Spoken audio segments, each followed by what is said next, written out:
if I tell somebody, they're gonna look at me like I'm crazy because you shouldn't be dealing with that.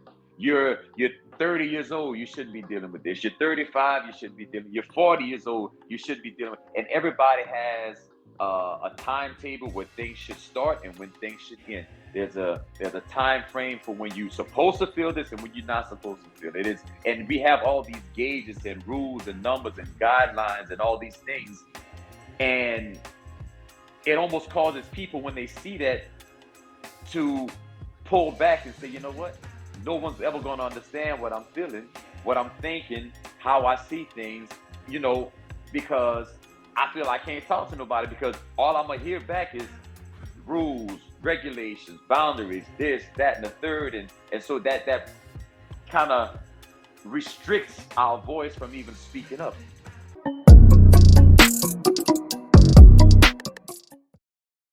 Hey, what's going on? This is Nick. We're back with the Life Recreated Show, where it's all about learning, healing, and growing. And I am super excited to have a really good, dear friend of mine. We go back. He's been a dear friend of mine.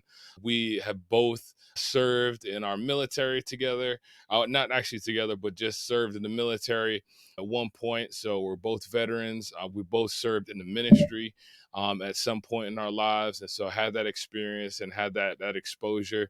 And I remember just when like I first became a Christian, became a believer, and just somebody to look up to, man, really helped me out and really set an example of something to strive for as far as communicating, as far as just a solid brother, man, and been a really good friend of mine, man. And so today I got on the show with me a good friend of mine, Kevin Thibodeaux, man. How's it going, Kev? What's going on, Nikki? What's going Yes, on? sir. Yes, sir. Yes, sir. Yes, sir.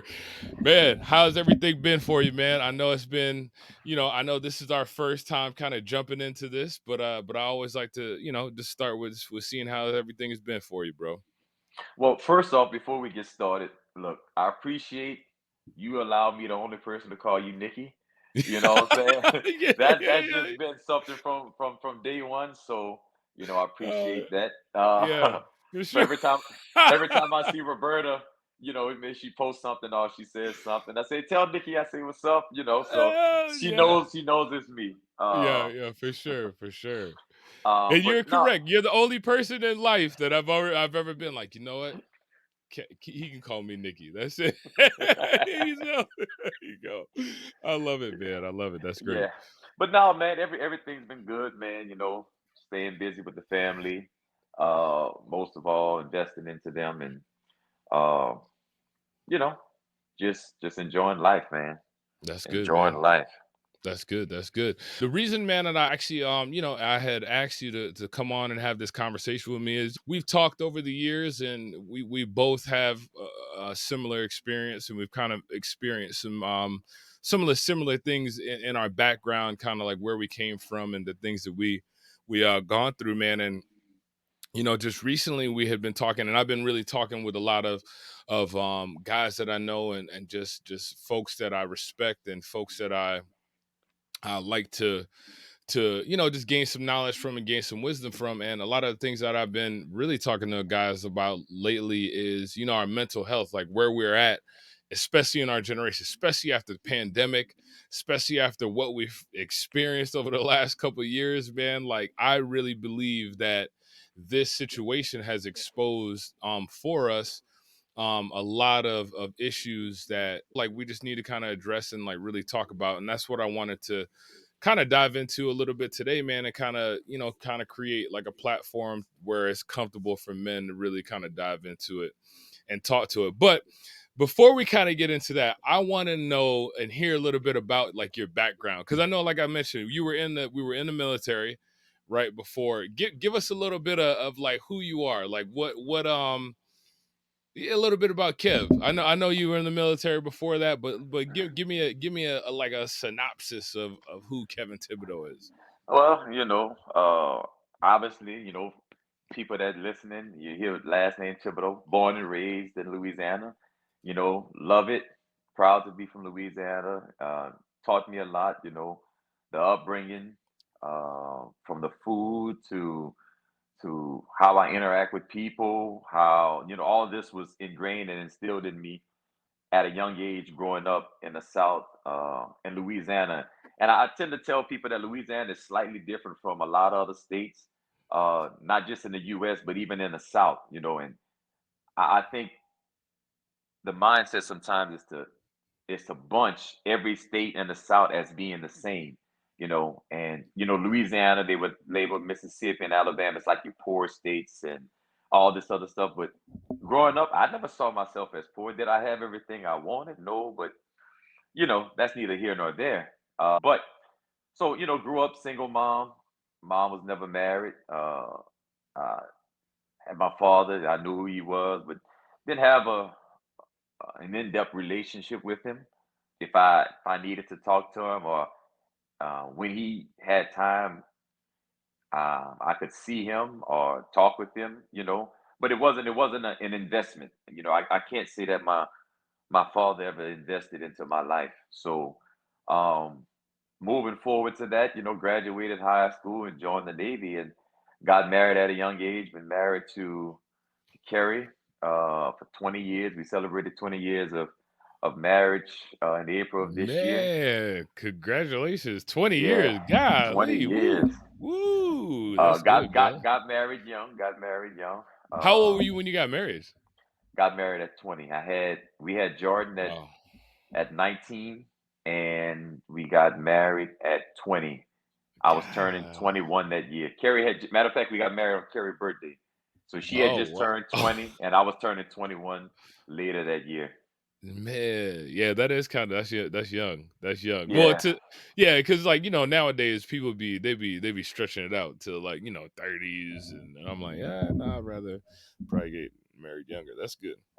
But you know something, man? Like being married young, you had all this peer pressure. And when I say peer pressure, not just from your peers, but from everybody, from society, from you too young to be married, you got your life to live. You got, you know, this, that going on, go and travel and do this and all this stuff you used to hear. And being young, if you're not strong enough, you give into Mm, to that um that mantra of living. When you're 20 years old, you're too young, it's not going to work, it's not going to this. And we've been married 20 years, and no marriage is a perfect marriage.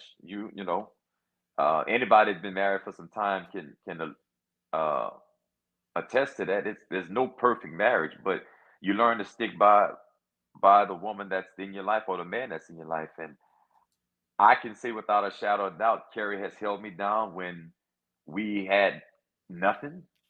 Uh, you know, she stuck by my mm. side. She encouraged me. She did everything that I didn't know a wife was supposed to do, because I didn't know what a marriage looked like in my own home, because my mom was never married.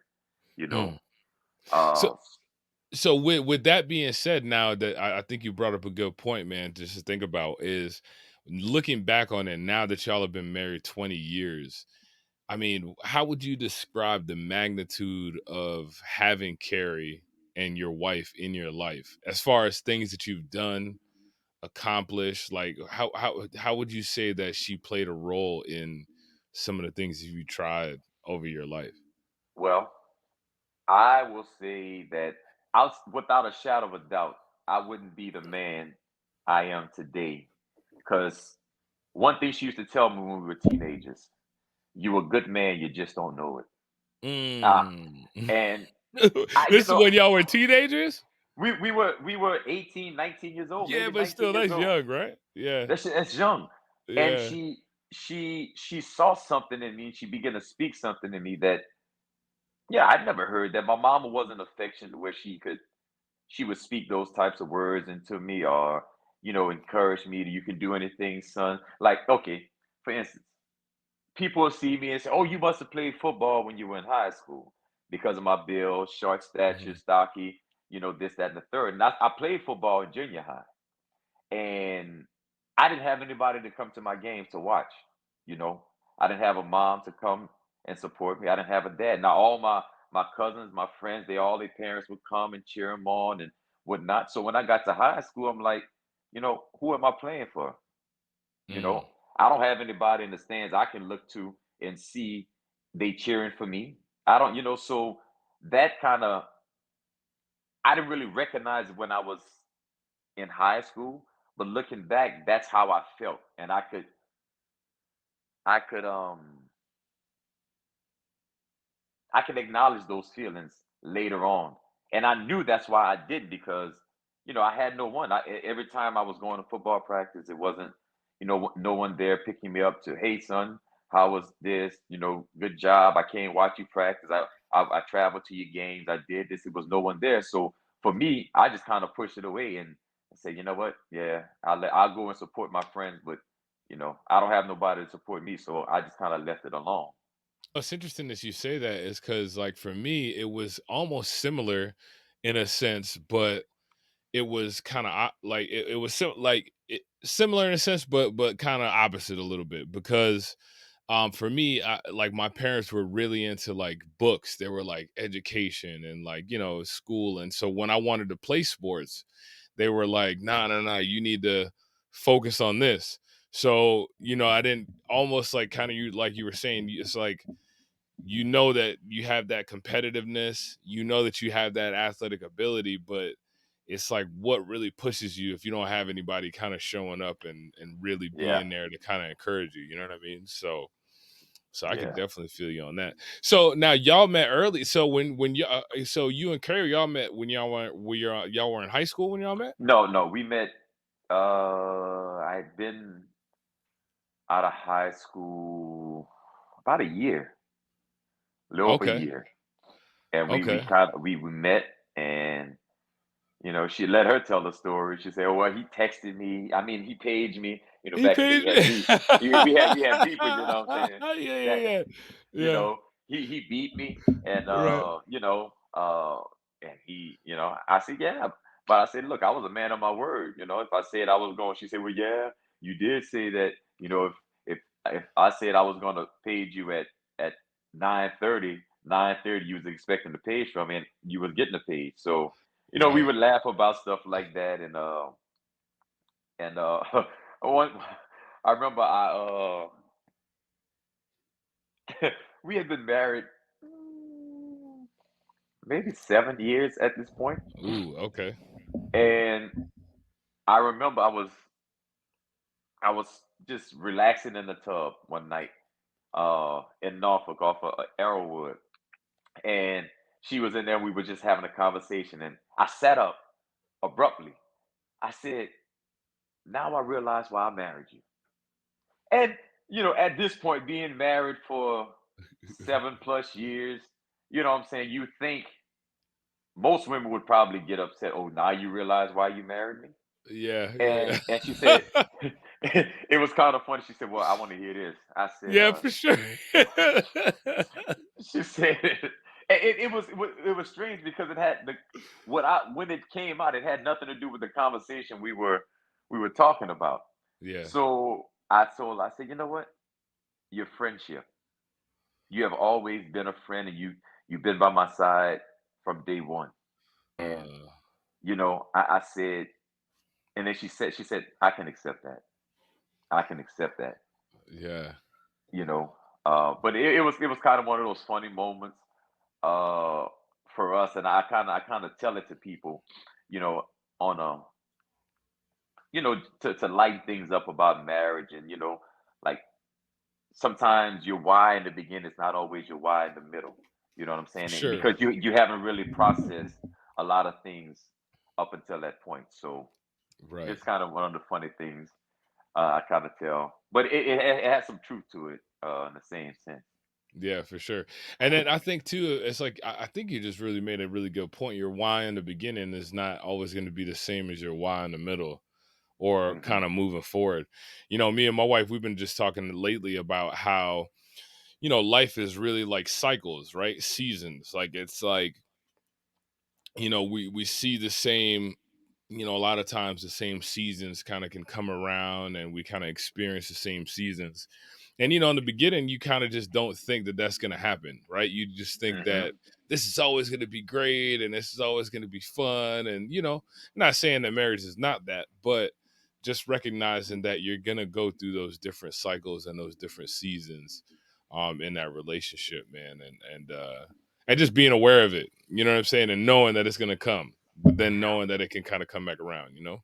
Yeah, because depending on who you talk to, some people will only give you that the seasons that you're going to live in are all terrible seasons. And Yeah. then you may talk to some other people that may tell you that all the seasons you have is going to be great seasons. It's never that transitional seasons that you never prepare for. You say, "Oh, well, I can prepare for all the good times." Yeah, anybody can do things when it's good, and the bad times. Okay, well, how do I get to it? But let's talk about those transitional, because sometimes you don't see the season being in a good form transition into bad, or you being in a bad season is transition into good. Right. You know, Right. nobody ever talks about those transitional times. Hmm. So now let's kind of think about that for a little bit, because I think the transition times are really the number one. I think sometimes they're like the scary times, right? Because obviously Hmm. there's a lot going on where you're just like, yo, I don't understand why this is happening or what's happening. But so for you guys, being married that young, did y'all experience like a lot of those situations where y'all would transition through these different seasons of marriage? Because I mean, being married that young, I mean, y'all are just really like, I mean, you're doing two things, right? You're learning life, right? And learning Hmm. how to be on your own. And then now you're learning how to be married and be a unit and be together. Like, so Well, let's add another one. Let's say it's three things, because we had Jordan. So you had a Jordan was in baby. the Yeah, mix. We had a baby. exactly. So Golly, um, yeah. I'll say this: in the beginning, we knew nothing. Um, we we we knew what we saw around us, and the easiest thing for you to do when you're young is mimic what you see and what you hear, and not understand why you're saying what you're saying and doing what you're doing. It's much easier to mimic something than to really dig into the why. And so at 20, we get married. Jordan was a few months old at the time. Um, well, actually, she was a little older. Well, a couple, almost. She was a year and a half at the time. So we knew nothing. So I wouldn't even call the seasons of us early being married early any a type of season. It was just kind of adjusting, like what I'm saying, not really understanding anything. I joined the military. Jordan was what, 3 months old. I joined. She was born in July. I joined the military in October. I was Okay. gone for boot camp, then A school, then I went to the ship. Uh, Kerry came and visited me. Then I moved them up there. So about a year I was gone. So my mindset had been shift from being a, a new father, then getting married, but being away and still being in this military life, um, thinking that you're single because everybody else around you is single and they're young and For and this, real, right? and then having to understand that everyone else everyone else's life is not your own. Um, and so I struggled with that in my younger years. Um, Looking at someone else's life and figuring out, well, it's going to work out like that for me, or no, or I defended a position that I really didn't believe in just because it was maybe the popular thing, Mhm. or I rejected sound advice or sound wisdom that was given to me because it didn't coincide with what I wanted to do at that certain point in my life. So those seasons were, I don't even know, but when we got on the same page, now the season, I could say the seasons began.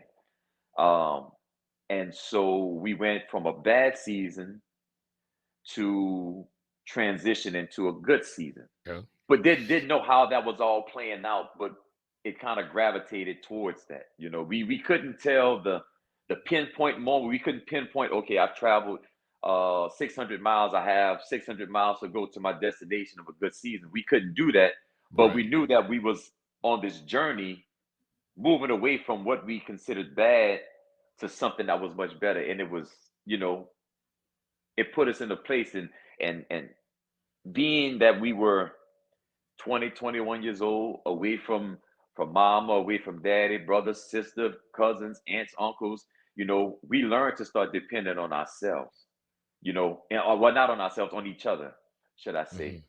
Hmm. And that caused the bond in our relationship and in our marriage to grow even stronger, because we had no one else to depend on but one another. And obviously, God became a part of that picture where we started depending on Him, or learning how to depend on Him at a young age. So that, like I said, when we finally got to a season, I call it the bad season. We transitioned to a good season, but didn't even see how it was transitioning.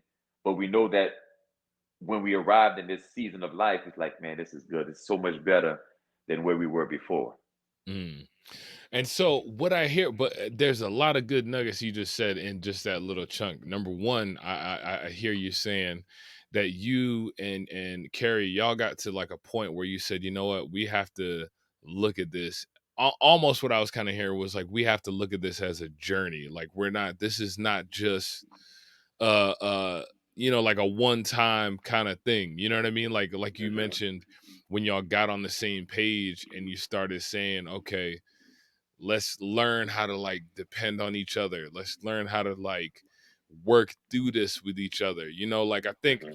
a lot of times, especially when you're younger like that, right? You get into like these relationships thinking that that one time of excitement is going to be what this whole relationship is going to be. And then you're like, well, Hmm. nah, it's more than just this one time. Yeah, all that is good when you're young and you know what I mean? Like just all Hmm. that, that just that excitement that you have.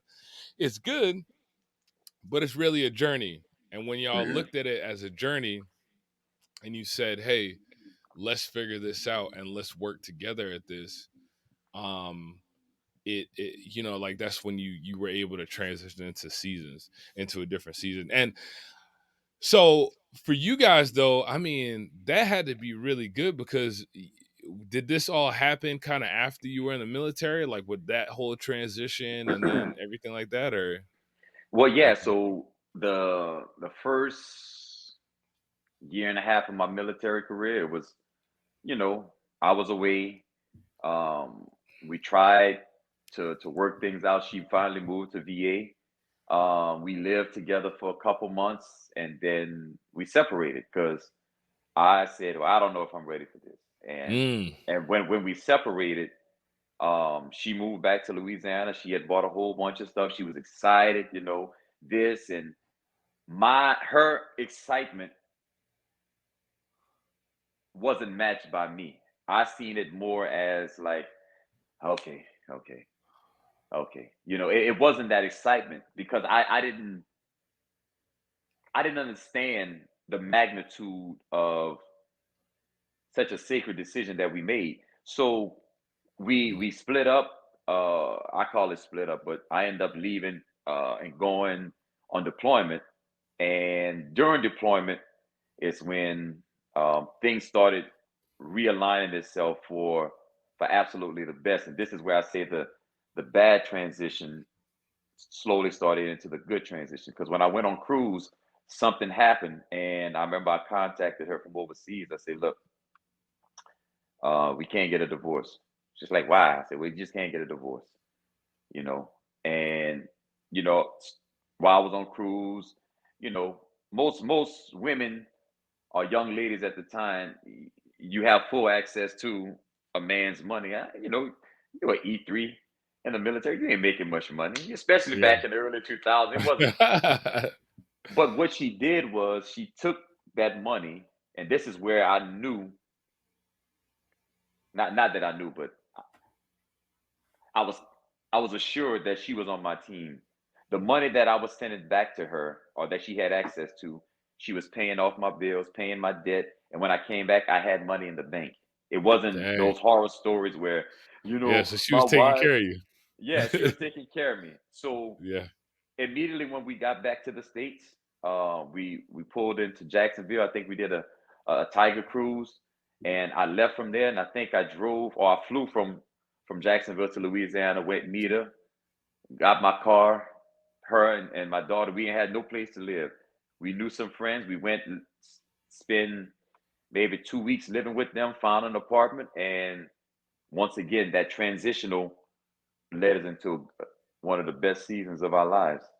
Uh,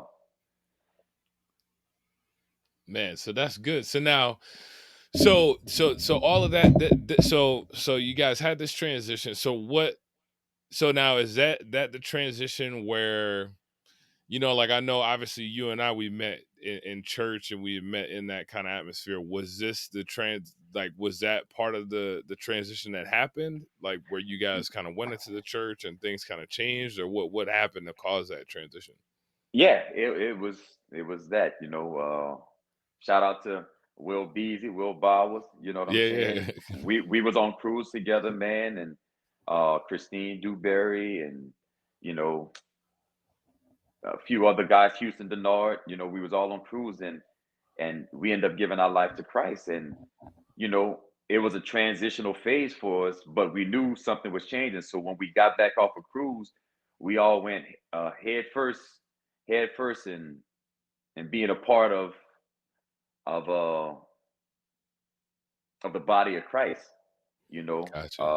So and then we started learning things and applying things, and we started seeing change. And I was like, okay, okay, because at that time, uh, no one had ever taught me how to think. It was always what to think, you Mm, know. And I'll say this, I'll interject this. That's dangerous for not only myself when I was young, but for this generation and even adults. If you don't know how to think, someone will always tell you what to think, and that's going to cause you to be so uneasy within yourself because you would not be able to identify or detect who you really are, who you really supposed to grow into being. You know what I'm saying? hmm Yeah. Um, Dang, that's a good line right there, bro. If you don't learn how to think, somebody's always going to tell you what to think. Mm, yeah, that's definitely true. So do you feel like, so with kind of moving into that, and I've talked about some of our experience and things that we experienced in the church. I don't know how, how deep. You don't have to get too deep into it. So, because how long were you guys in the church for? Like time wise, that you can think of. at that time when we are just all together. Just all together, I guess. Yeah, just all together. Cause like I'm just trying to put together, like, okay, y'all had this transition. Things were rough. Had this transition. You were in the church. Now you're there for some time. Kind of, you don't have to walk through exactly, like maybe each different set, but just maybe an overall kind of how that time period went for you guys, and in the relationship. uh, like I said, we were introduced. It was funny. Well, first time we got an invitation, we got dressed up. We was in the apartment, and she had just moved to VA, and we got into the parking lot of the church, and we had a disagreement about something. I don't remember what it was. We disagreed, and we was in the parking lot getting ready to go, and we burnt off. I said, "Man, I'm not going up in there. I'm not going up in there." Oh, dang, And you didn't go in? I didn't go in. I didn't go in. We had received a flyer on the corner of Granby and Little Creek, that corner, Yeah, and we went and we was in the parking lot. Like I remember, we sitting in the parking lot and we started talking about something. I forget what it was, but we didn't go. So that was 2002. Fast forward to 2003, I end up going out because Will invited me. Um, Actually, when I called her and told her we couldn't get a divorce, it was before I went on deployment because Will had invited me to a service, and he was we was in A school, and he was like, "Hey, bro, you wanna come to church?" I said, "Yeah, man. Look, man, I'm gonna beat you over." He said, "Nah, man, I'm gonna just wait for you. You can drive your own car, but you can follow me." I said, "Okay, whatever." So we went. Uh, Ironically, the sermon was about marriage, and but it was a Wednesday night. It wasn't like it was a marriage sermon or anything like that. right. And the only thing that stuck out to me is that if you get a divorce, you bring a curse upon your life, and that freaked me out. And after that, I called her and I told her, I said, "Look, we can't get a divorce." She said, "Why?" I said, "I don't know why." And this was shortly before we was getting ready to deploy overseas. Okay. But at that point when we deployed, I still wasn't so sure. But something broke on deployment, and I came back and I said, "Look, let's make this work." And you know, I got back, and like I said, I got him, her and Jordan, brought him back, and the rest is history. Gotcha. Uh, and Gotcha. so you figure I first visited in '03, and at least 10 years. Gotcha. Gotcha. So 10 years. Okay.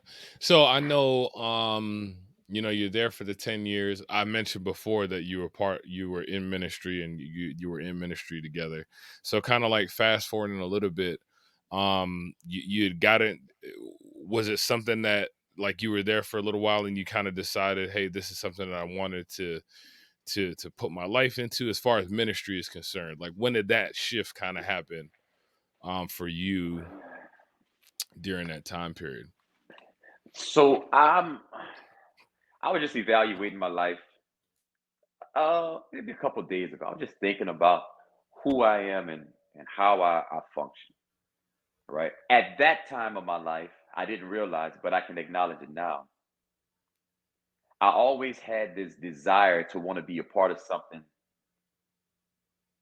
bigger than myself. Didn't know how to elaborate on it at that time, but I just felt like, you know what? Maybe answering this, maybe that'll give me a fulfillment in my life that I never thought I had.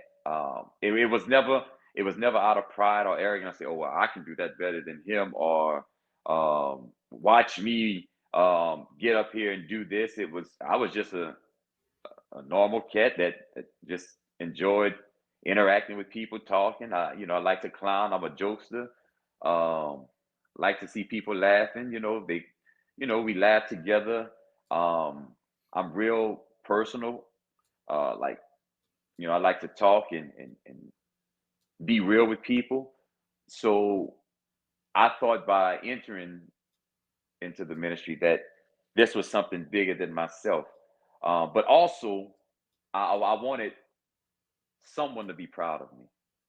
Mm, Whether it was my mama, whether it was my sisters, aunts, uncles, because I always felt like I was a failure in life up until this point. So I joined the military because I know I needed something to do, and I needed to have a way of providing for my wife, my new wife, and my new daughter.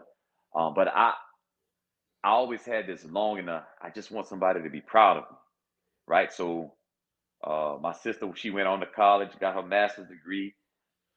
My mama went to college, got her degree. Later on, she got her master's. And so here I am. I have no college education. I'm a military guy, and um, in my mind, somehow I just wanted somebody to be proud of me. Um, even God be proud of me. Like I'm doing him a favor by doing his. You know what I'm saying? This is all for me. right. You know, he's giving me the gift and the opportunity. But I just wanted to feel like I was a part of something bigger than myself, and I just wanted someone to be proud of me. Mm, And so that kind of fueled some of my intent on wanting to enter the ministry. Um, but it was a fearful thing for me, obviously. Didn't know what to expect. But once we dove in head first, and we enjoyed it. And mm, I always kept in the forefront of my mind, why am I doing this? And it was for the people. I want to help people. So I studied not only to show myself approved, but I also studied so that when I came across people who needed to hear something, that there was something inside of me, a reserve inside of me that I can help deliver the those words to people who may have needed them. mhm. Um, and so it's there was a saying that we used to say that a lot of times the things that you go through is not for you. And so looking back, even up 20 years later, being married, some of the things we went through in our marriage, obviously we had to go through them, but the people we were meeting after that went through the same thing. So now, guess what? We got, well, we still see you guys married, look like y'all happy. Y'all, yeah, this is what we did, and we kind of gave people some pointers. Hey, I won't say the success. I mean, the recipe for successful marriage is X, Y, and Z, but this is what we did, and so a lot of people went through a lot of the things that we went through that we had no clue, but we had something to give them, and experience is sometimes a great tool and a great teacher that you can't go pay somebody to give you advice about. You know what I'm saying? For sure, for sure. So, Hmm. But I think too, you made a really good point. And I want to kind of go back to this because you brought something up, man. And I don't know. I mean, when you said it, I think that is something that a lot of us deal with and that we definitely wrestle with.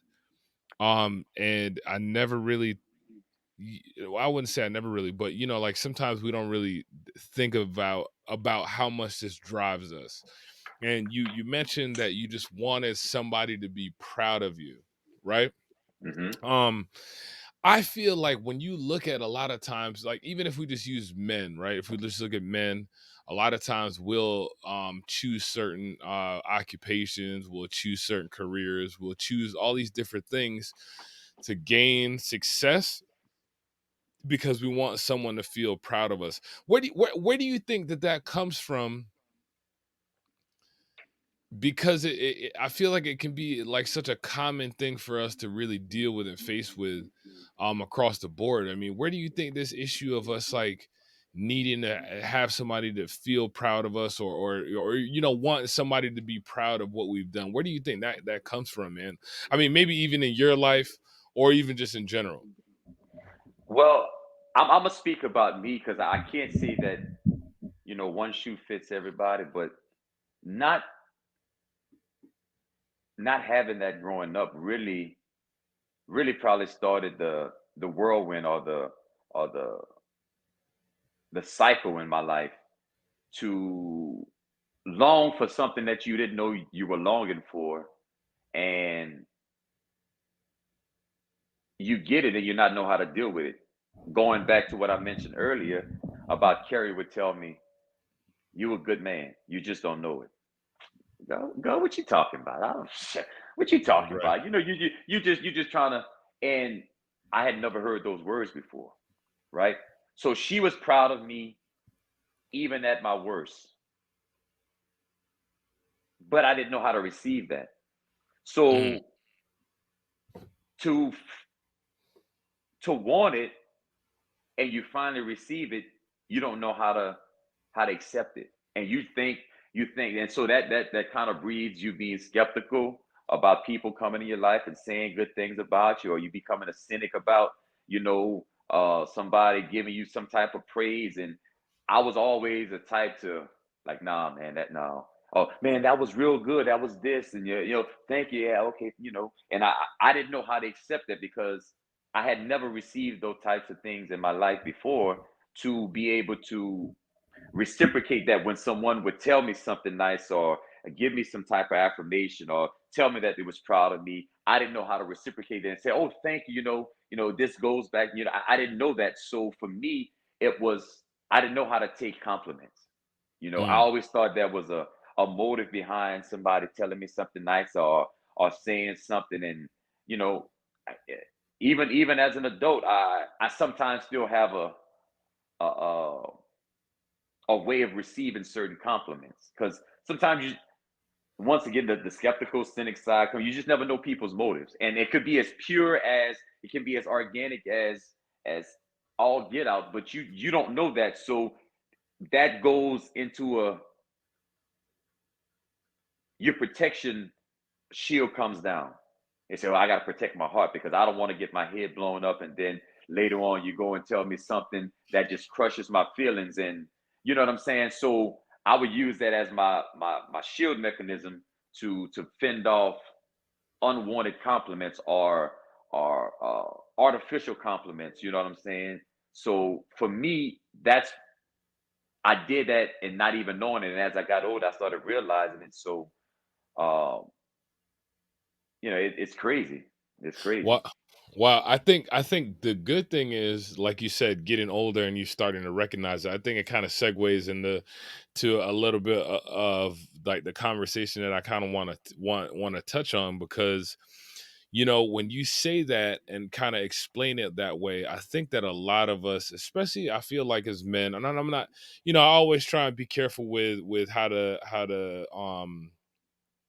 categorize this, right? Because Hmm. this is the issue that either one of us, it doesn't matter what, where we come from or what we deal with, we're gonna have kind of like that struggle of wrestle with, like, always kind of like seeking these things to almost validate like who we are as individuals, you know what I'm saying, Hmm. or how good we are at something. And then I think really, it what you say as far as like not even being able to receive compliments, you know what I'm saying? Like, not even being able to receive praise. I think it's something that a lot of us really grow with, because it's so sometimes so awkward for us to hear somebody say, "Hey, you did a really good job," Hmm. right? Without us being like, "Well, what are you up to? Like, what are you trying to get out of me? Or why are you saying that? Or are you really seeing like what I just did? Like, how can you say that that's really a good job?" You know what I mean? Hmm. But it really circles back around to a lot of how we view ourselves and our self-worth. You know what I'm saying? Like, if you really think about what we're talking about, and kind of like the vein I'm hearing even is, when you look at like what Carrie was telling you when you were coming up and being like, you're a good man, you just don't know it, right? You move on to hearing these compliments, you move on to hearing people saying, "Hey, that really helped me," or "I'm proud of you," or this and that. It's like, well, why are you telling me this? And it really circles back to our struggle and our wrestle with us feeling like we're really have something that's worthy of us, getting those compliments and hearing those things. Do you Hmm. think for you as a man that over time, now that you're aware of it, you are able to kind of receive it a little bit more now, or do you feel it's like a struggle still? No, no, no. Now it's more because I've learned to not think into things as deep. Because one of my Hmm. I guess I want to call it. It can be a strength and it can be a flaw or a weakness. Is sometimes I overthink. Yeah. I'm a thinker by nature. Um, and so I like to analyze things, whether it be compliments, whether it be criticism, whatever the case is. I'm gonna analyze it from different angles, because sometimes what's said is not really said from the vantage point of help, or what's said is not really said from the vantage point of hurt. Uh, so now I have to go back into my mind and start analyzing and pulling out what I think was meant by that. Not really clarifying, hey, Nick, what you meant when you said X, Y, and Z. I wouldn't approach you, but now I'm going to wrestle with this in my own mind, to see how it fits a narrative that I have of myself. With that Mhm. being said, that causes a lot of confusion. Um, and I'm not a what you call it. I'm not a person that I'm not a confrontational person. So Gotcha. if it was unclear on what was said, or I misinterpreted in my own mind, I'll let it go. Will I let it pass? No, but I'll let it go. But I'm still thinking about it. So now I got my intent is to watch your actions after what you just said. So no longer I'm listening to what you said. I want to see what actions follow what you said. So that's where my whole analysis starts to bridge words and actions together. And either it could affirm what was being said, or it can dismiss what was being said. And so I didn't realize I was doing that at a young age, but that's how, once again, that was my defense mechanism, I call it, to Hmm. protect my own heart. Right. So I think, even to bring up the defense mechanisms, man, I think when you really think about, as you start to get, like as you start to live life and you're getting a little bit older, you realize how many of these defense mechanisms that we really build up over time. You know what I'm saying? Like, even something like you just mentioned just now, it's not a huge thing. It's not something that but it is something that we throw up. It's like a shield that we kind of throw up to like kind of protect ourselves. You know Mm-hmm. what I'm saying? To really just say, okay, well, I have to keep people at arm's length. And one of the things that I think that is an issue that sometimes it can cause for us is that when we're always like defending ourselves, we never allow people to get close enough for us to really open up, to Mm-hmm. really kind of, be who we are. And, like and just, just really like just express like, okay, like who we really are and what we really want to say, what we really want to, bring to the world, because we're always defending ourselves. Now, Mm-hmm. I know, like we said, we were both in ministry. We kind of both transitioned and had that. Do you feel like some of um like that experience and kind of like what we learned during that time period, or what you could have learned during that time period, kind of helped make some of those shifts from always needing to be defensive? Or do you think that that kind of could have heightened it a little bit more? Um, you know what? That's a good question. Because definitely I want to say it taught me how to combat a lot of a lot of things. Um, but some of the internal struggles you may develop, and I'm gonna say develop, while in ministry, uh,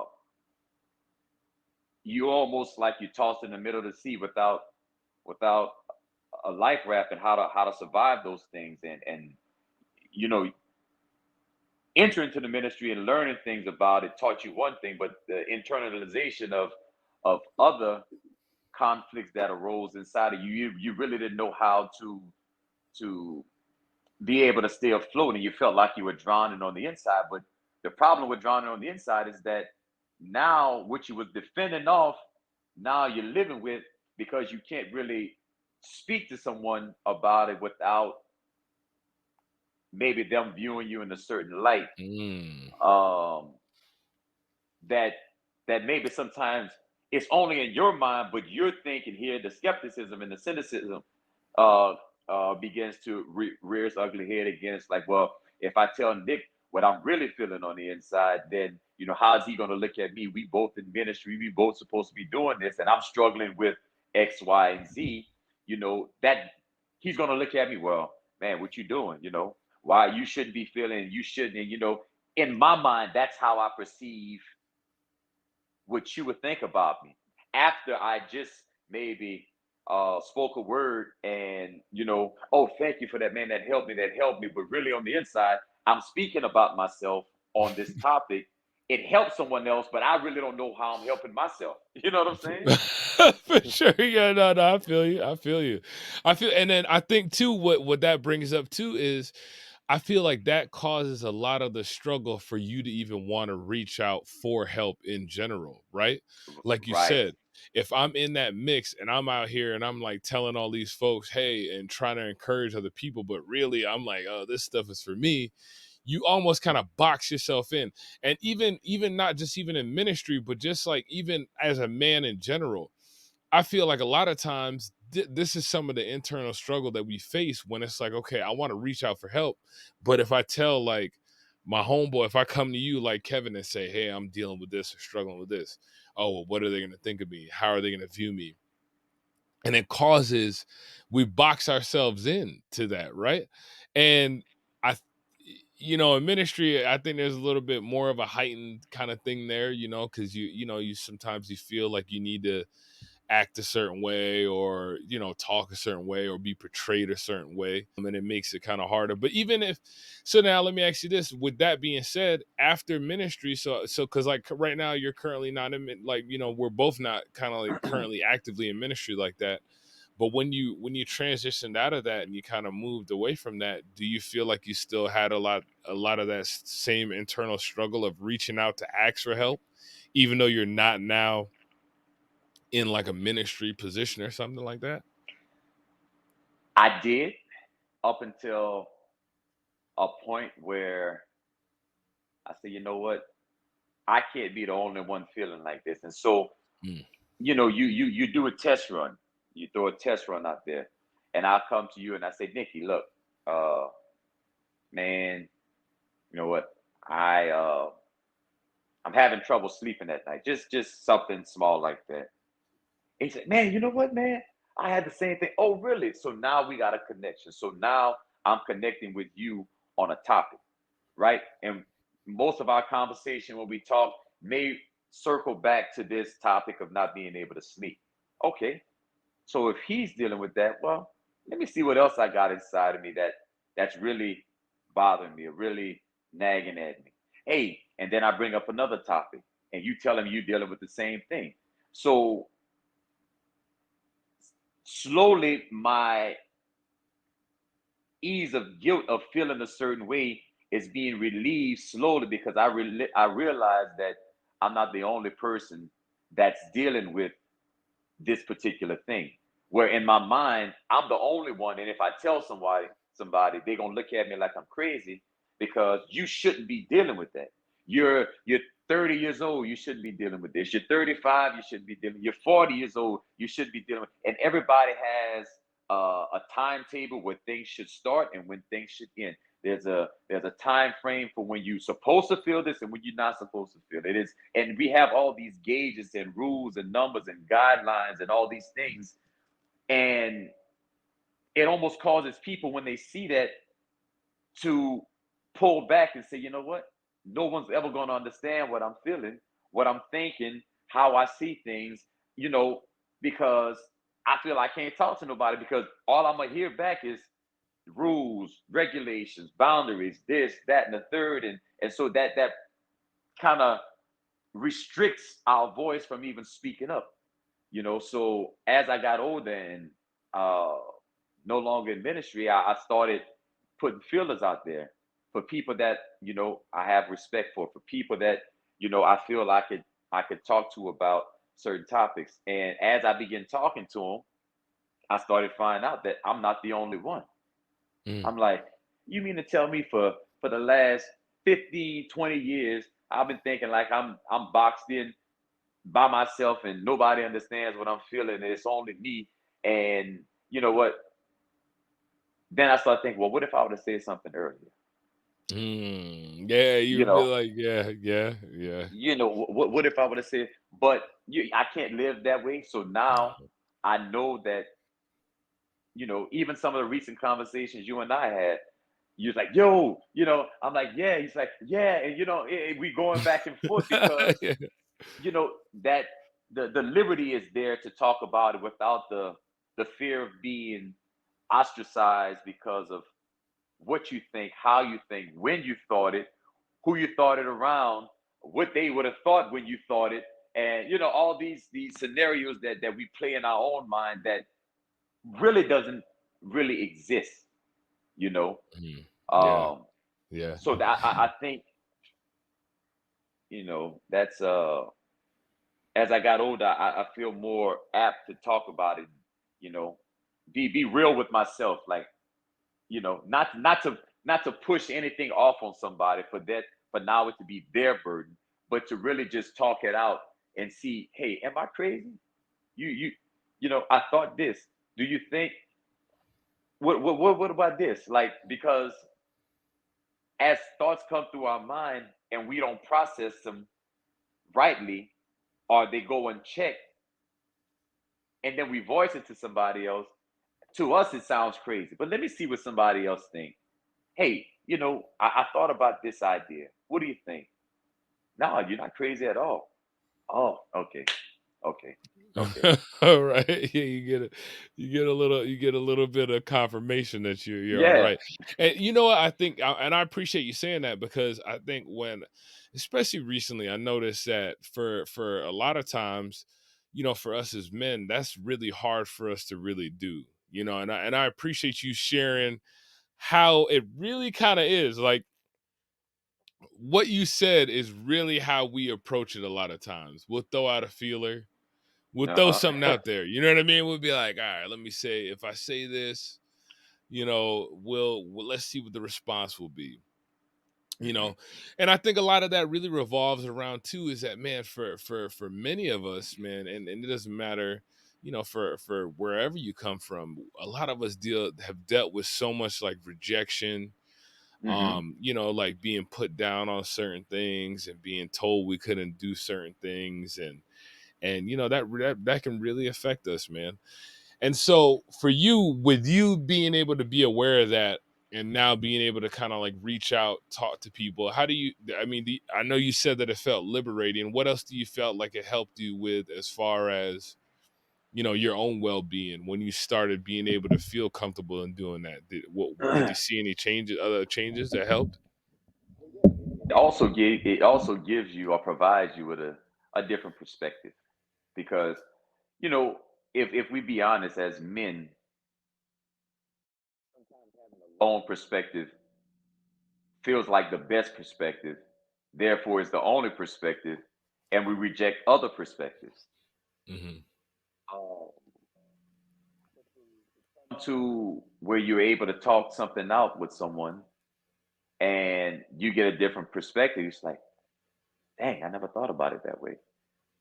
Although, and me being the analytical person I am in my own mind, sometimes you can skip over that and not even think like, dang, okay, wait, yeah, man. And what you said was just so simplistic that it made so much sense, you know. Um, but to hear people's sides and when you start talking about it, you realize that they have stories that they struggled with or that they went through similar situations or they had certain thoughts in their own mind like really well I would have never thought that because what we do is we put our best face on you know we try Hmm. to we only show the side of us that we want people to really see and perceive us as so when someone that you perceive to be this person and they comes and tell you the other side of them, you're like, you almost kind of taken back, which is like you almost relieve at the same token because you realize, well, whew, I'm not the only one, you know. Yeah. Yeah. I'm not the only one. Yeah. And I think that's the key right there. When you realize that, okay, you're not the only one dealing and struggling, with things, it can help. I think for me, like last year, even, like even going into 2021, just the beginning of the year, when I started having kind of more of these conversations and talking to other people, like almost get to the point where you're like, whatever, I'm just gonna talk about it. And if anybody Yeah. talks, because you just felt so I felt like so stuck, and I was like, bro, I gotta talk to somebody. And I don't even feel like I don't care how people look. And then you start talking and you're like, oh, wait a second, hold on now. Like y'all having the same kind of thoughts that I'm having and Hmm. dealing with why, this can help to help me find some kind of solutions and kind of get unstuck. So let me ask you this kind of, and this kind of can segue. So when you started having these conversations, I'm hearing kind of, you're having these conversations, you're hearing other guys, other people that that you respect saying, hey, yeah, I'm struggling with this, or I might be dealing with this. Do you felt like some of that may have led you to kind of dig a little bit more to find some help?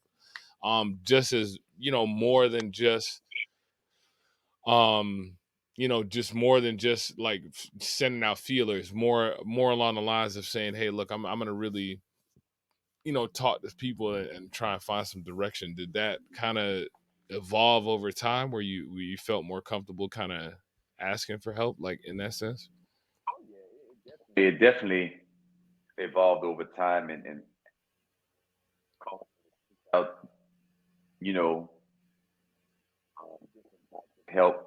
But also, it made me address some of the things inside of me that maybe I put off for years that I didn't want to address that was even there. You know, because we good at that. We there's things inside of us that we should be addressing and we don't. Um, and we pretend like it ain't there. The classic sweep it under the rug, pretend it ain't there because I ain't seen it, it's not there. But really, those are the things that may cause triggers inside of your life that you're not even aware of. Hmm.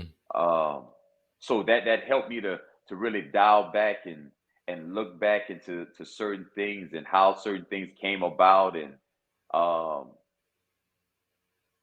started really piecing the puzzle together. Because if we think about it, life is nothing but a big puzzle, and we have all these pieces that have yet to be revealed. They still face down, and then as you start revealing, you start putting together, you start seeing the clear picture of how things turned out the way they did. Um, Hindsight's 2020, obviously, but you can look back on life and say, "Man, this was the best decision I made." you know like, because at the time you don't know what decision you would have made. Like, Yeah. I can say now that Carrie was my best decision in choosing a wife. you know Hmm. you know when we first got married and we separated, I was unsure. But as things evolved over the years, I can look back now 20 years later and say that was my best choice for a wife. The way she loved me unconditionally and spoke positively into my life, the way she raised my kids and loved them and showed them. She's taught me so much about life and love that I didn't understand growing up. Not and I would be a fool to say that I wasn't shown love as a kid. I would be a fool to say that. But to be shown love and to be shown how to love is two different things. Hmm. You know, to be shown love and to be able to be shown how to receive love is another side of things that I never really understood. So Carrie began to teach me how to receive love, and it was a fight. It was a fight because I was always brushing things off. I was always pushing it off, like, you know, uh, even when I knew she had my best interest in mind, her compliments didn't go. They didn't fall on deaf ears, but they always fell on an analytical heart. Like, I gotta analyze, why is she telling me that? You got my best interest. You the one on my team. You've been there for me, but because I wasn't used to receiving that, now she began to teach me and show me, just and she would tell me all the time, just relax, relax. you know. Yeah, Uh, for real. I laugh because that's my wife, bro. She'd be like, "Yo, you need to chill. Like, just you ain't need to always be like so, like, you know what I mean? Like, yeah, wow, wow, that's good. That's good, man. And I think that if you think about it, man, that think about how, I mean, think about how many of us as men really need a good woman to say, "Hey, this is how you receive love." mm, You know what I'm saying? well, Like you know. not only that, but we as men have to know that we don't know how to receive love, because I can look at you and I can assume, because you grew up with your mom and your dad in your life like that, that you know how to receive love. It would never be the question of whether you were shown love, but I would assume that you know how to receive love because you were in that environment. You see, and so we fall into this assumption mindset. When we look at people, we just assume, oh well, I mean, he's smiling, he got everything, got a good career, he's this, he's successful, he's this. And so we always assume that this person knows this side of love. And to be honest with you, that's not always the case. um because we don't know how people react to love. Some people see love and run. Some people Yeah. see love and they embrace it. Some people see love and they go into a corner. Some people, different people react to love different ways, and we don't know that off the surface. We only can assume because of what we see from what's being shown to us, but we can't really totally comprehend how anyone is going to receive love. You have kids, I have kids. You know, Hmm. I my wife had to teach me how to love and receive love, to be able to reciprocate that and show that to my kids. And all my kids are going to receive it different. You may have one that's real lovey. You may have one that's not so lovey. You may have one that's like okay, and you may have one that's, what I'm saying. So kids receive love. We know this, and just watching our own kids how they receive certain things. So if we can see that and understand that with kids, how much more with us, we really have to acknowledge it, because to just have a good woman is one thing. There's a lot of men that have had great women in their lives, but they end up divorced. And it could be to the fact that the guys, and I'm just making an assumption, I don't know no statistics or anything, they never knew how to receive love. Mm. Dang, yeah, I never thought about it like that. But what It's Go ahead, my bad, go ahead. no, I was just gonna say, like, what man is really gonna sit there and say, I don't know how to receive love? Like, once again, that's our masculinity bravado, this thing. Yes, I can love a woman. Give me the right woman, I'm a lover. No, you can have the right woman. She can love you, but you know, and you may love her. But what about when she's trying to love you back? That's not a topic of conversation that men sit down and have, to say, I don't know how to receive love. I can, and we, okay, in the South, a man's of was to work and provide. Hmm. Just the generation, my uncles, my dad, that generation, it was never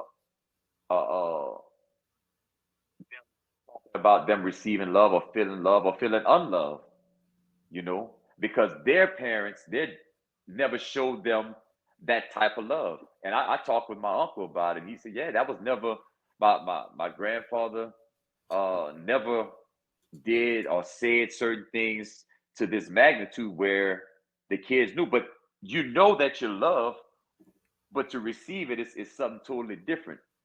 Um, and I think that started breaking a little more as your parents, my parents, begin to try to show what they didn't receive. And now we Hmm. got the torch passed on to us, that we wanna shower our kids with not only just words of love, but actions of love, and say, listen, you need to start understanding how to receive love. But men, that's not something we would sit and have a sip some coffee with around a round table and say, man, look, I'm having a problem with feeling love. That that would never be a topic of conversation 20 years ago, or even 15 years ago. Dang, Now, even 5 years ago, bro. To be 5 years honest, ago, right, right. But now I as mean, we when you talk about it though, it's so important because what I mean, like this is just what I'm hearing throughout this conversation. Because like I'm listening to we're having this conversation, and a lot of what you're saying keeps going, it keeps touching back to your relationship with your wife, and like feeling love, like feeling worthy, like feeling, because you could say, and I would even challenge what you said a little bit, is like, okay, we don't know how to receive love even though we know we're loved. Like, you made that statement, and I would say that I think a lot of us, really, if you think about it, we didn't really know, you know if we don't know how to receive love, then how do we know what being loved really feels like? Mhm. Right, you know what I'm saying? So we get older, and yeah, we may chalk it up to what we experienced in our childhood, and we say, yeah, we know we were loved, but if we never knew how to receive it, then how do we really know that that's what we were feeling and experiencing during that time? You know what I mean? Which is why we have some of the challenges that we have as we get older. Like, we get with our wife that says, man, you're a good man, but you just don't know it yet. Well, if you Mhm. never understood receiving love earlier, and getting that feedback, of course it's now going to be a challenge as a man for your wife to say that you're a good man, but you just don't know it yet. Well, you know what I'm saying? So Right. I think that when we look at this concept, because I highlighted that, I was like, man, I never really thought about that angle. Like, what if I don't know how to receive love as a man? Like, how do I work through that? You know what I mean? What does that look like? So I think that can. So now let me ask you this for you. Do you feel like, with that, just that question, how did I receive love? Do you think that recently the things that you've been learning, experiencing, have been helping you to understand that better and understand how to really embrace that as a man? Oh yeah, definitely. And it highlights how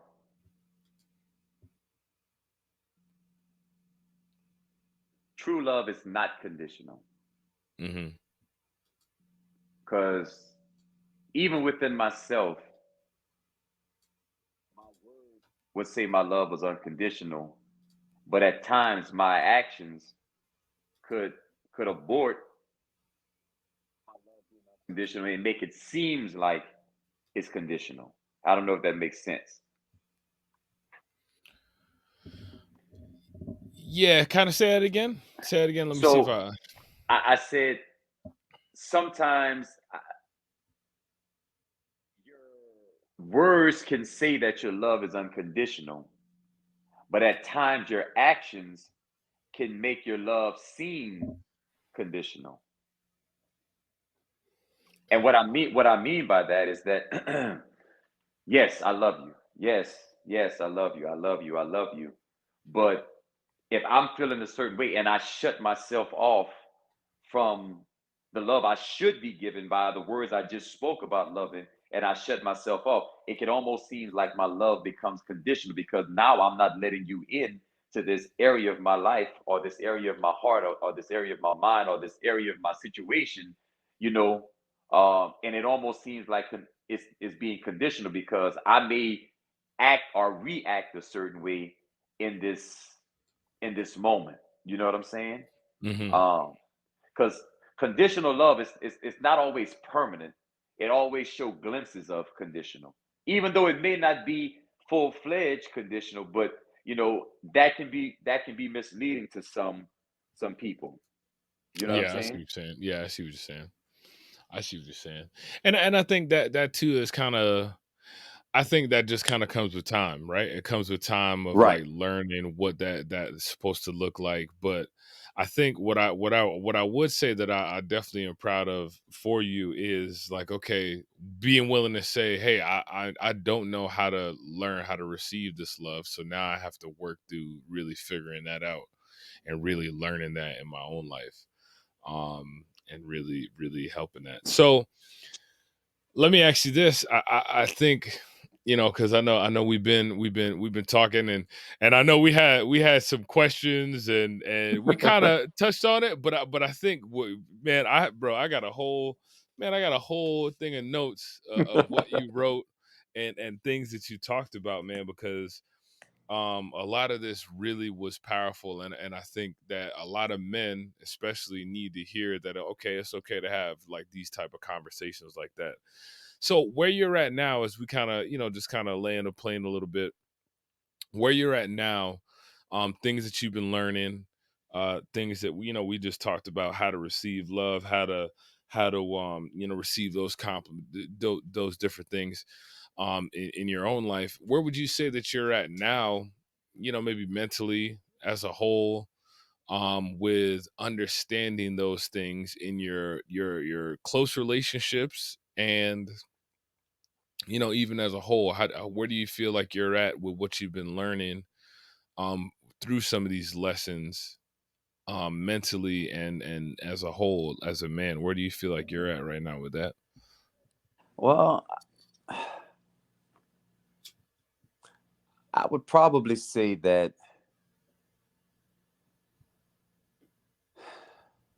my outlook has become a lot broader with the respect to love, because love is it's such a loosely used word in our society. Hmm. And so, for instance, it's a running joke that I created some years ago. My wife, she's the I love you, I love you. Get on the phone, I love you. In the mid conversation, I love you. Get off the phone, day in, day out, I love you. And I'm not. That was never me growing up, right? I never heard those words. Um, I love you all the time. So it was. I knew that it was there, but I didn't say it. So the running joke is, I got to a point where she would tell me all the time, and I say, look, if anything changed, I'll let you know. But right now, I still love you. I know you can.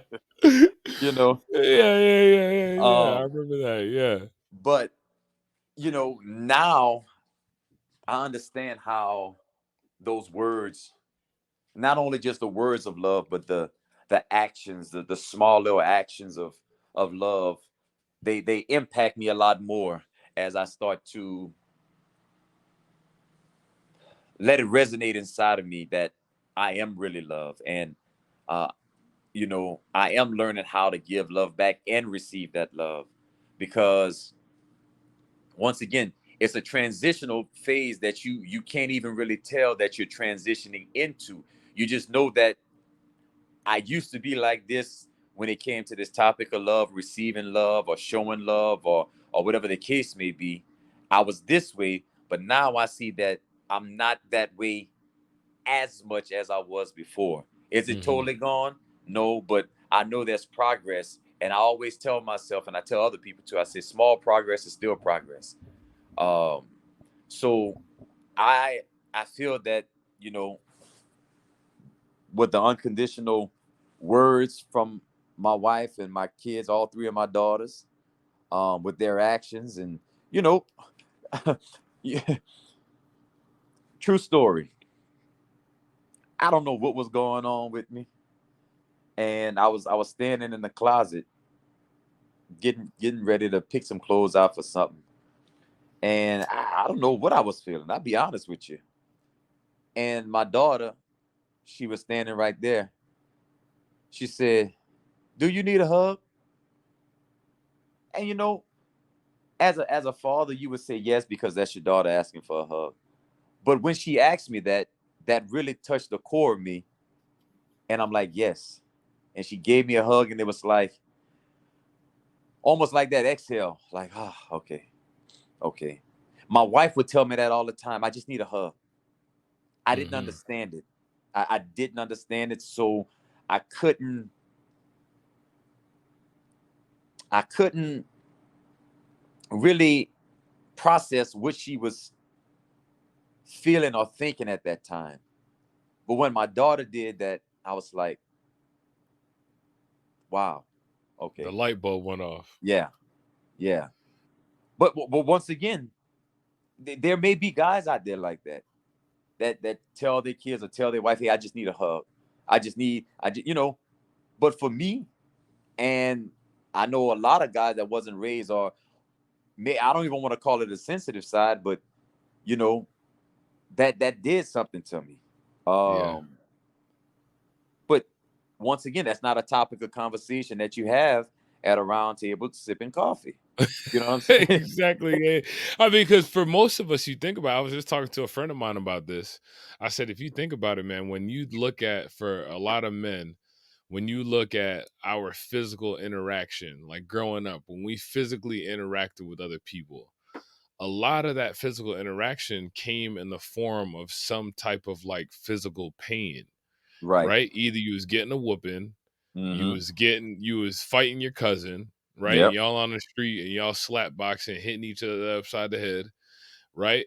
You're involved in some type of sport where you're like hitting somebody or like, you know Yep. what I mean? So when you think about physical touch, you think, me and my wife had this whole thing just recently where I learned, like I had to learn how to like hug my kids, like, Yep. and like, you know what I mean? Like, and it's crazy to say that. Like, it doesn't make sense to say, like, why would I need to learn that? But when you look at a lot of times for us as men, not like you said, not having these conversations where it's like, okay, we ain't sipping coffee talking about how I hugged my son today. You know Right. what I mean? Or like stuff like that. But in reality, we probably should, because you probably, you know what I mean? It could probably avoid a lot of things down the Well, road that could definitely help, you know? well, it's funny you say that, because that was one of the things that I felt annoyed by when my wife would do that to me. She would want to come hug me. She would want to come just touch me, just show some type of affection. And as she told me, that's one of her love languages. I couldn't process that. That didn't resonate with me. That it was more, I felt there was more of annoyance. It's like, just stop. Okay, just stop. Like I had enough. But as I got older, I've learned to realize, like, man, you need that sometimes, you know, Yeah. Yeah. not only you as a man, but your kids need it, your wife needs it. You know what I'm saying? Yeah. So That's good. That's good stuff, man. Well, Kev, here, look, we've been. This has been a really good conversation, bro. I think like I said before, I was thinking of a certain direction, but I think what you're talking about and what you brought up, as far as especially with men, like learning how to receive love, men learning how to really embrace that, I think is very helpful. I think you mentioned it a couple times, like this is not something that you might hear guys talk about, sipping coffee, but it probably needs to be something. right, You know what I right. mean? It probably needs to be something. So I'm gonna ask you this, man, and as we kind of wind down, I always like to try and ask this question in some form, because I realize that there's a lot of individuals that might listen to this and they're like, oh man, I might find myself in a situation where I'm trying to learn or I'm trying to grow or I need help in something. Where you're at as a man right now, and it could be based on anything, but where you're at as an individual, as a man, in your growth and things that you're going, what kind of advice would you give to someone, maybe even if you looked at it like maybe you 5-10 years ago, and you said, hey, knowing where I'm at now, knowing some of the things that I'm experiencing right now, what kind of advice would you give somebody listening right now, maybe your younger self, on how you can maybe pivot to just make life a little bit more easier and more I don't know, better. I don't know how else to word it, but that's what I'm thinking. um this may sound crazy, cliche, right? Surrender to love. And not just any love, because there's, like I said, love is used so loosely these days that you hear it, and the good side of us, the the side of us that want to believe the best in people's words and actions are genuine.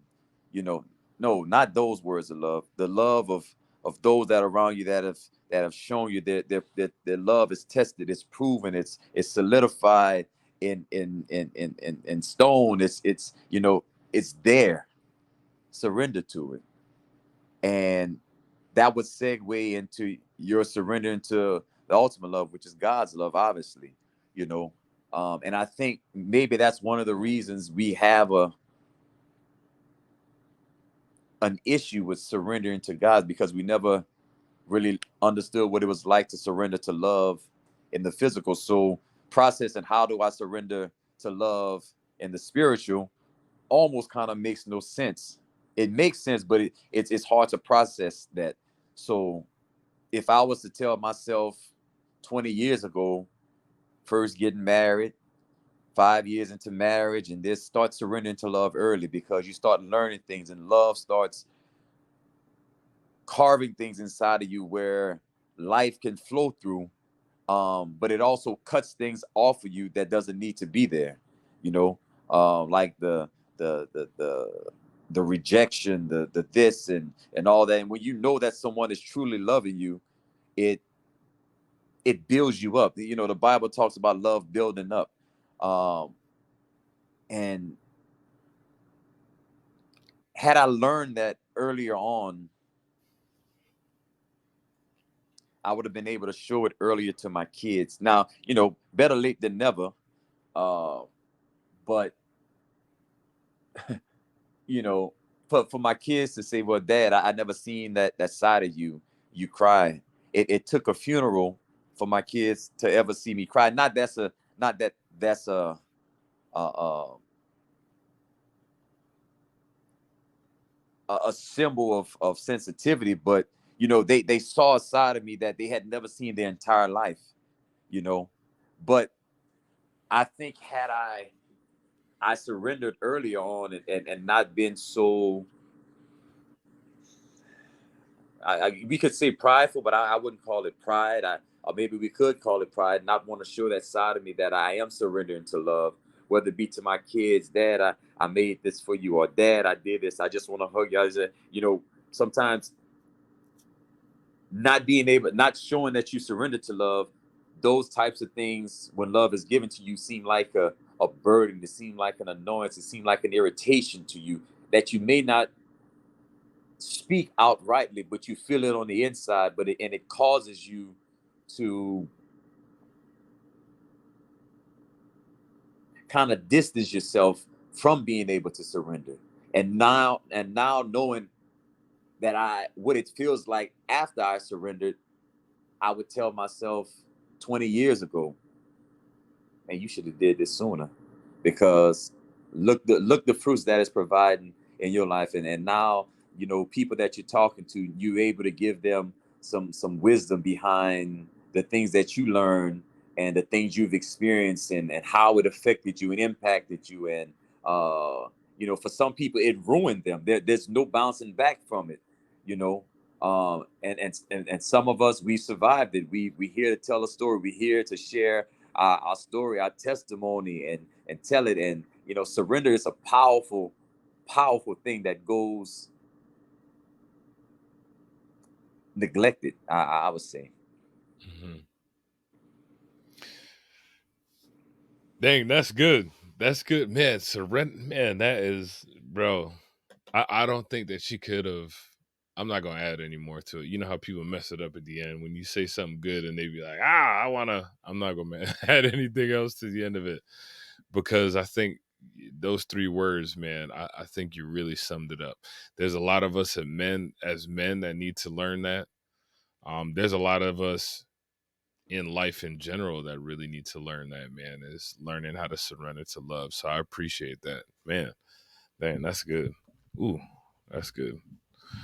That's good. Well, hey, man, Kev, I appreciate you. I know I've been harassing you for a little while to hop on here. I mentioned in the beginning, man, you've been a dear friend of me. I've always admired you. We're talking compliments here, so you're gonna have to take them. I know we was talking that earlier. All right, so you Yeah. have to take them, man.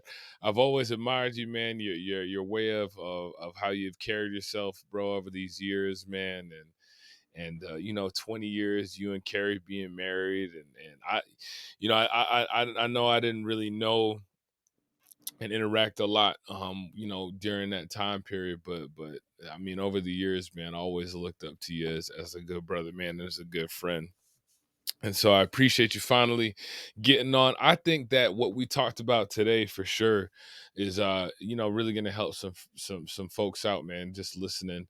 And I think you summed it up in those last 3 words, man, really just learning how to surrender to love. There's a lot of us in our world right now and in life right now that really needs some healing and really needs some just a total newness and new healing, man. So this has been Nick, Life Recreated Show, man. Until next time, keep learning, keep healing, and keep growing.